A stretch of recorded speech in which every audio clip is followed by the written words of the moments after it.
Unit number 2 का random variable question number 3 है, sorry 6।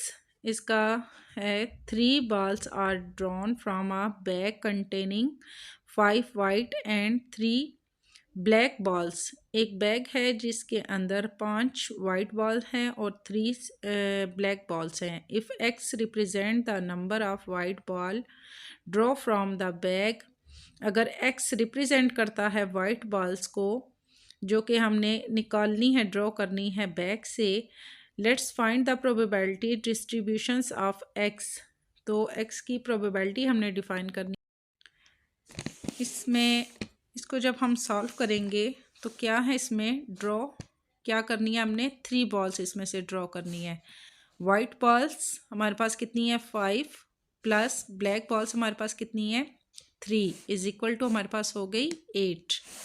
ठीक है, और x किसको रिप्रेजेंट कर रहा है, वाइट बॉल को रिप्रेजेंट कर रहा है। तो प्रोबेबिलिटी ऑफ x हमने डिफाइन करनी है। इसमें हमारे पास हम पहले फार्मूले का इस्तेमाल करेंगे। ये जो पिछला क्वेश्चन मैंने करवाया था वो भी इसी तरह से था, उसमें भी फार्मूला लगना था। यहाँ पर कितनी है, वाइट बॉल्स 5 हैं, तो सी रिप्रेजेंट कर रहा है एक्स की जो प्रोबेबिलिटी हमने डिफाइन करनी है, मल्टीप्लाई 3 हमारे पास ब्लैक बॉल्स हैं और ब्लैक हमने कितनी सी में से हमने सी लगाना है फार्मूले का, और यहाँ हमने कितनी इसमें से ड्रॉ करनी है 3 बॉल्स हमने इसमें से निकालनी है, तो यहाँ पे 3 लगेगा। और टोटल ये बॉल कितनी है 5 हैं और 5 के साथ सी की 3 लगेगा।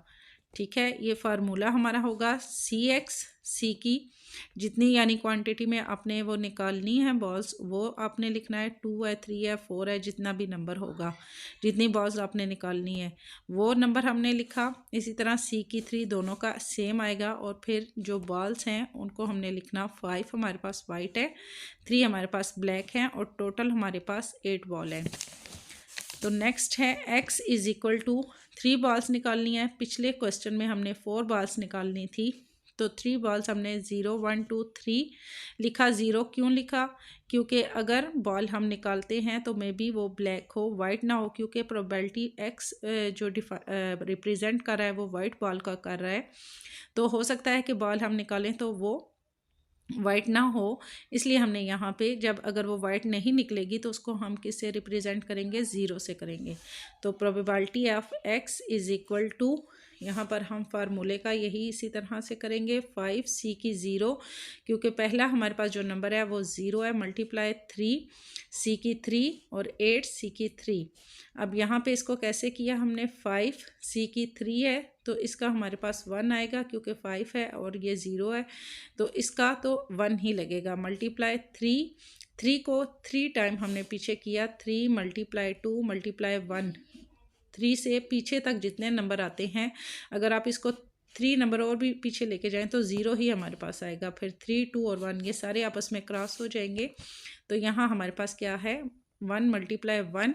और 8 का हमने जो निकाला, प्रोबेबिलिटी निकाली, वो किस तरह से है कि 8 के साथ 3 है, तो 8 मल्टीप्लाई 7 मल्टीप्लाई 6, इसको भी 3 नंबर पीछे लेके जाएंगे। और नीचे क्या है हमारे पास, यहाँ 3 है, तो 3 मल्टीप्लाई 2 मल्टीप्लाई 1।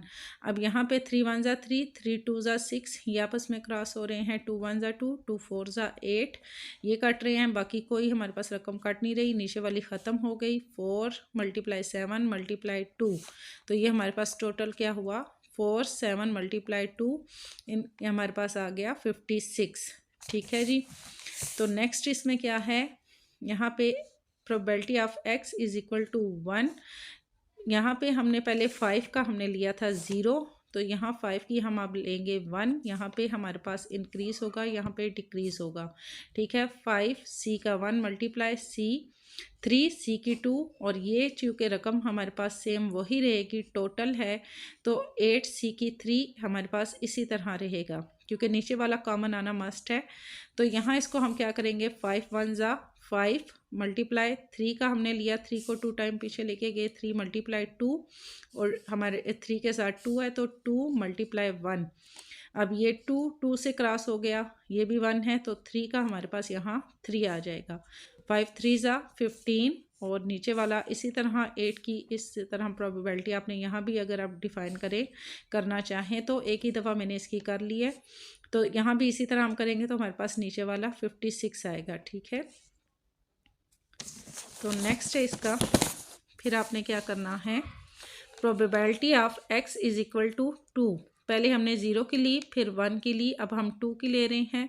यहाँ पर 5 c की 2, पीछे 1 था, अब c की 2 आ जाएगा, मल्टीप्लाई 3 c की 1 और 8 c की 3 इसी तरह रहेगा, इज इक्वल टू 5 का हमने पीछे की 2 टाइम हमने पीछे किया तो 5 मल्टीप्लाई 4, फिर 2 है तो 2 मल्टीप्लाई 1। अब ये 2 और 4 आपस में क्रॉस हो रहे हैं, 2 1 ज़ा 2, 2 ज़ा 4, 5 2 ज़ा 10 और ये यहाँ पे ख़त्म हो गया हमारे पास नीचे। तो यहाँ पे आएगा 10 मल्टीप्लाई 3 का हमारे पास 0 है, 3 1 ज़ा 3 और 8 की 56 ही आ जाएगी, 10 3 ज़ा 30 और 56 इसी तरह आ गया।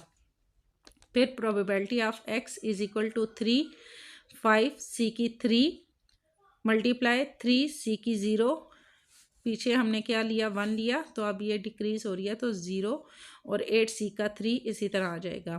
तो 5 को 3 तक जब किया 5 मल्टीप्लाई 4 मल्टीप्लाई 3 और साथ इसके 3 है तो 3 मल्टीप्लाई 2 मल्टीप्लाई 1, 3 3 से कट गया, 2 1 ज़ा 2, 2 2 ज़ा 4, ये तो है ही हमारे पास 1, तो 5 2 ज़ा 10 हमारे पास हो जाएगा। 10 मल्टीप्लाई 3 के साथ 0 है तो इसका हमारे पास 1 लगेगा और 8 का 56 इसी तरह से आ जाएगा, 10 1 ज़ा 10 और 56 ये हो गया। अब हम इसको नीचे चेक करेंगे कि आया हमारे पास जो आंसर आ रहा है दोनों का सेम आ रहा है। तो पहले हमारे पास क्या आया था 1/56 प्लस 15/56, दूसरी जब x की प्रोबेबिलिटी 1 हमने डिफ़ाइन की, फिर प्लस 30/56, फिर प्लस 10/56। ठीक है, ये जो हमारे पास नंबर आए हैं ना, ये सारे आपने लिख के यहाँ प्लस का साइन लगाना है। 56 का हमारे पास सेम नीचे आ जाएगा और इन सबको जब 10 और ये 40 50 और ये 56 ऊपर भी 56 आ गया, दोनों आपस में क्रॉस होंगे तो हमारे पास आंसर 1 आ जाएगा।